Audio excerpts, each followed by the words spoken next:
For today's episode of Twisted News, we have a strange and creepy one for you, because recently we found two different stories of corpses being found in very unlikely places.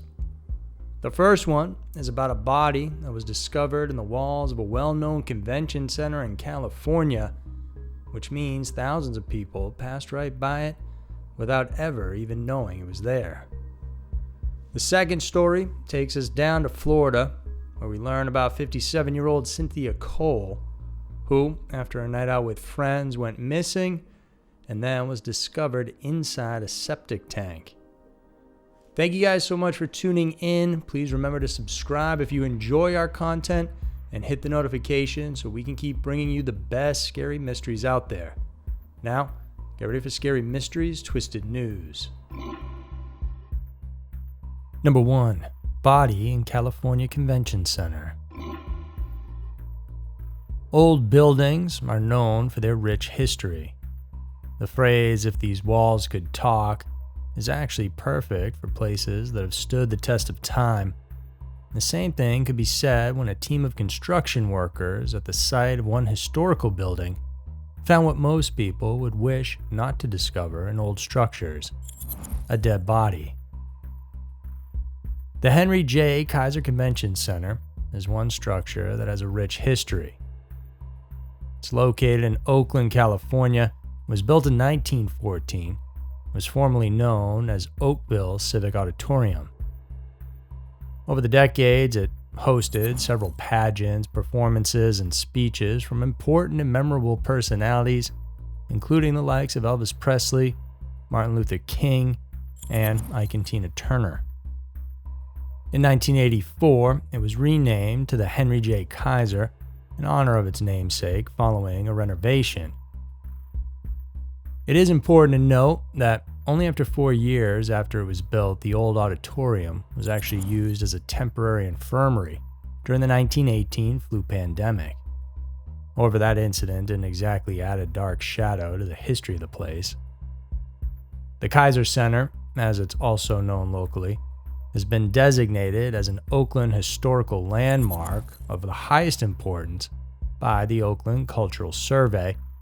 In 2005, the City Council voted for its closure due to the rising operation costs. A decade later, a development company called Orton Development, Inc. received the authorization to renovate the convention center and make it a venue for performing arts, as well as to be used for commercial space. So recently, on March 9th, 2022, while working on the top tier of the auditorium, construction workers discovered a mummified corpse stuck behind the drywall. This wall was located between two pillars made of concrete. The workers immediately called the authorities to check on their macabre discovery in the area to look for any clues regarding the circumstances and cause of death surrounding this individual. Based on the initial investigations, authorities were able to determine that the corpse may have been there for around 3 to 5 years. Due to the conditions in between the walls, the corpse was mummified, particularly during its late stages of decay, enough for them to identify it as a male based on anatomy and bone structure. However, not much could be said with regards to the corpse's race or age. They also didn't find any signs of trauma or foul play on the body. Currently, further evaluations are still being done by authorities before they can fully release an official statement regarding this discovery. When the area was inspected, authorities were able to see a small cavity of about 15 inches between the two pillars where the body was found. There was biological evidence found near the top of this cavity that somehow gave the idea to the police as to how this body most likely ended up being preserved between the walls. In the meantime, the police released a statement speculating what could have happened. One scenario is that the person may have already been dead when his body was placed in between the walls. If this was in fact the case, then it's a horrible thing to think about. And the police would be looking for a person or persons who knew something about the mysterious man behind the Kaiser Center auditorium wall. The other speculation seemed equally dark and disturbing. According to them, it's possible that the cause of death was accidental. The person must have gotten behind the wall but failed to escape, and he was then trapped there and eventually died from positional asphyxiation due to how confined the cavity space actually was. If this was the case, it's hard not to ask if anyone else heard the walls talk when the man realized that he had nowhere else to go. There's also the question as to why the person hid behind the drywall. Was someone in pursuit of them? Did someone else hear his panic screams when he realized he couldn't leave the gap he squeezed himself into? For those answers, only time will tell. It's also possible that the person died of natural causes on top of the pillars, which would explain the biological evidence found on top, particularly near the cavity. No one knew that he was in the center, so his remains were undiscovered until they slowly fell into the gap, which eventually mummified the corpse. Until the results from the autopsy reveal these answers, one can't help but be intrigued as to how this death came to be. It's sad to think that the only possible witness to this incident could never tell what exactly happened at the time. Maybe the walls were able to talk for a brief period, but sadly, no one was around to hear what was said. Number 2. Florida woman found in septic tank. Missing persons cases are always one of the hardest stories to handle because they're usually open-ended situations.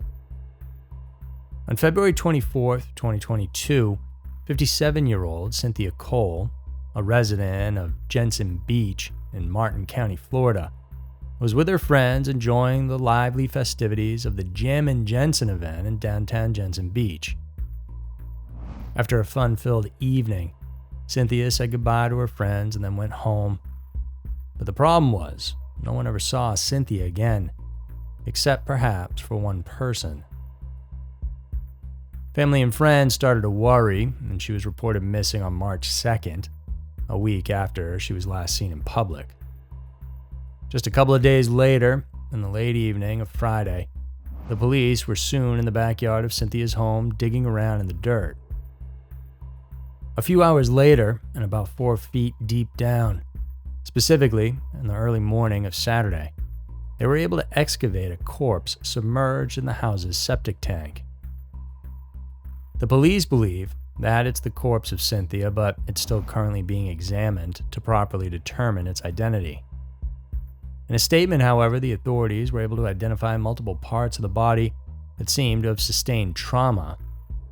No cause, though, of death has been determined as of this statement. Not long after, a 34-year-old man named Kyoko Demich was arrested by police in connection to Cynthia's disappearance and alleged death. Apparently, Kyoki personally knew the victim. He was a handyman who regularly did jobs at Cynthia's residence. And while it's not yet clear how the police were able to locate the corpse in the septic tank, they were able to trace pieces of evidence to suspects Kyoki's involvement in the case. Also on March 4th, the police found Cynthia's Jeep, but not at her residence. It was actually found in an area that was just a short distance away from Kyoki's home. Upon checking surveillance cameras, police were then able to retrieve footage on the night that she went missing that showed Kyoki going back and forth to the location where the Jeep was parked. Investigators also mentioned in their statement that they had a hard time eliminating Kyoki from their list of suspects because of how he frequently changed his story.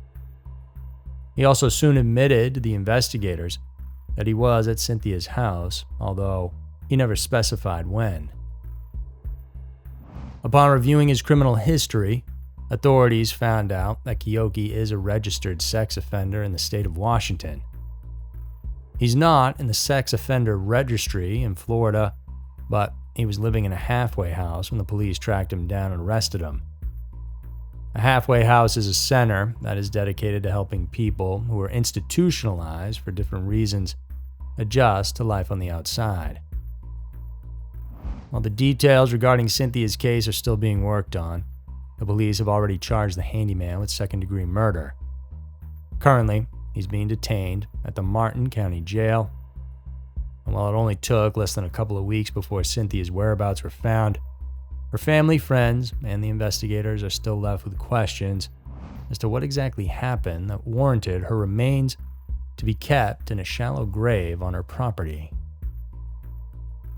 Thank you so much for tuning in. If you want to get in touch with myself, show our channel some support, and get our whole library of exclusive videos not found here on YouTube, then please check out our Patreon page at patreon.com/scarymysteries. We truly appreciate all the support. I'll see you soon.